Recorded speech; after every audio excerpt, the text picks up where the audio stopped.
एक जिन को एक लड़की से प्यार हुआ। एक रहस्यमयी इस्लामी कहानी बहुत पहले की बात है। एक शांत और खूबसूरत गांव में फातिमा नाम की एक लड़की रहती थी।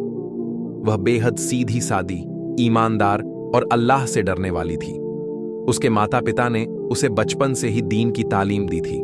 फातिमा हर रोज सुबह फज्र की नमाज से दिन की शुरुआत करती, फिर कुरान की तिलावत करती और घर के कामों के बाद भी दुआओं और इबादत में वक्त गुजारती। फातिमा की आवाज बहुत मीठी थी। जब वह कुरान की आयतें पढ़ती तो ऐसा लगता जैसे हवाएं भी थम जाती हैं और माहौल नूर से भर जाता है। उसके घर के पास ही एक पुराना जंगल था, अंधेरा, रहस्यमय और वीरान। गांव के बुजुर्ग कहते थे कि वहां कुछ गैर इंसानी मखलूकात रहती हैं, जिन्नात, जो इंसानों की नजरों से छिपे रहते हैं। जंगल का रहस्य और जिन-झरान की कहानी। उसी जंगल में एक जिन रहता था। उसका नाम था झरान। वह सदियों पुराना जिन था, बहुत ताकतवर, लेकिन इंसानों से दूर रहने वाला। वह अकेला था क्योंकि उसकी कौम के ज्यादातर जिन बुरी राह पर चल चुके थे, लेकिन झरान खुद को बुराई से बचाने की कोशिश करता था। वह दूर से इंसानों की दुनिया को देखता, मगर उसमें दखल नहीं देता।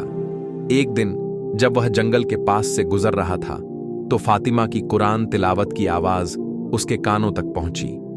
वह आवाज इतनी पाक, मीठी और सुकून देने वाली थी कि झरान मंत्रमुग्ध हो गया। वह हर दिन उस आवाज को सुनने जंगल के किनारे आता और दूर से छुपकर सुनता। दिल की ख्वाहिश और हद से आगे कुछ ही दिनों में झरान को महसूस हुआ कि उसके दिल में कुछ बदल रहा है। वह हर पल फातिमा के बारे में सोचने लगा। उसकी मोहब्बत, जो शुरुआत में पाक लग रही थी, अब एक जुनून बनती जा रही थी। वह चाहता था कि फातिमा भी उसे महसूस करे, उसे देखे और उससे बात करे। लेकिन वह जिन था, एक ऐसी मखलूक जो इंसानों की दुनिया में नहीं रह सकती। फिर भी झरान ने कोशिशें शुरू की। वह फातिमा के सपनों में आने लगा। उसके आसपास हल्की परछाइयां दिखने लगीं। घर में अजीब अजीब आवाजें आने लगीं। फातिमा डरने लगी। उसकी तबीयत बिगड़ने लगी। वह रातों को जागने लगी। उसे लगने लगा कि कोई उसे देख रहा है। घर वाले भी हैरान थे।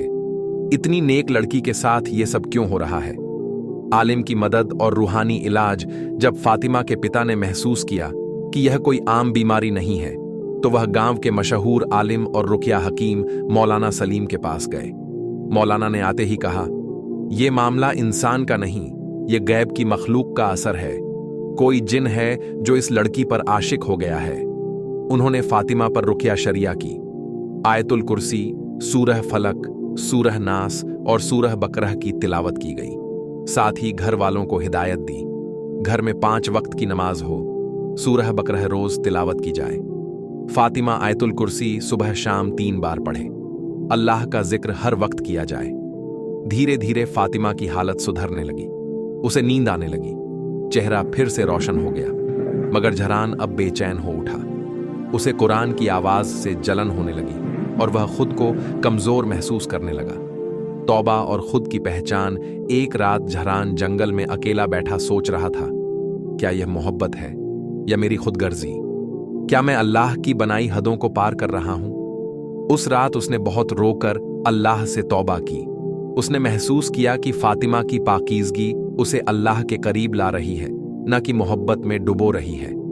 अगली सुबह झरान ने फातिमा को उसके ख्वाब में आकर कहा, मैंने तुम्हें सिर्फ तुम्हारी रूहानी खूबसूरती की वजह से चाहा था, लेकिन अब मैं जानता हूं कि मैं अल्लाह की हदों से बाहर जा रहा था। मैं जा रहा हूं हमेशा के लिए। उस दिन के बाद फातिमा पर कोई असर नहीं रहा। वह पहले से भी ज्यादा दिल से इबादत करने लगी। उसका यकीन और मजबूत हो गया। और झरान, वह फिर से जंगल की गहराइयों में चला गया, मगर इस बार दिल में अल्लाह की मोहब्बत और तौबा के साथ।